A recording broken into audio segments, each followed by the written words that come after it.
Everybody, it's Fred Eckert with Chicago Title. Today I'm going to talk about the interim binder, or let's just refer to it as a binder, regarding title insurance. When people buy property, they get title insurance usually to provide to the lender, and the seller usually provides what's called an owner's policy to the buyer. And typically, particularly in California, but in most states, what occurs is this. The seller is going to pay a larger premium than the buyer. That's just the way it works. The owner's policy that's given to the buyer is the larger share of the premium, and the smaller one is the one for the lender that the buyer pays for, typically. Now, you can save some money, though, because when you, in fact, buy a property and turn around and resell it, you would be paying, if it's within, say, 5 years, you're going to pay a short-term rate.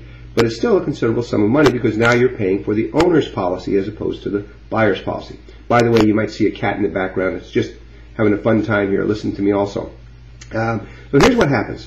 You're going to be doing that, and you know you're going to be selling within 2 or 4 years, then what I suggest you do is get a binder. And the way it works is this.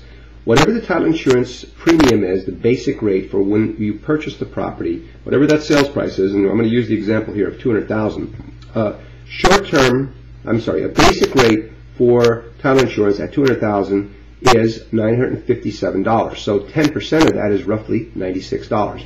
Now, what that would mean is if you sold the property within 2 years, and I'm going to use the example that you sold it for $255,000, it would cost you, if you're giving this owner's policy to the new buyer, about $1,003 for that short-term homeowner's policy. If you have the binder, however, that you paid $96 for, it's only going to cost you $157.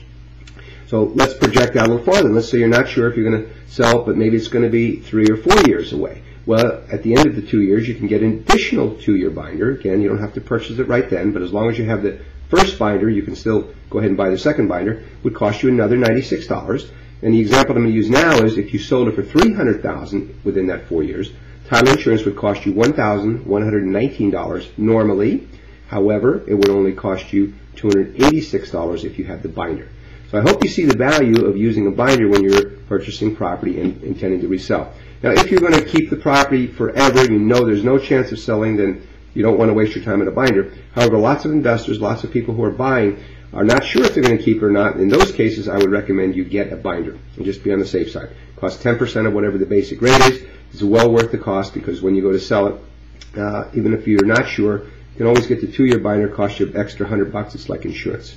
I hope you find this information useful. If you have questions, you can always call me or email me, 619-507-5688. I want you to make it a great day. And again, think of Chicago Title when you're going to refinance, buy, or sell. Thank you.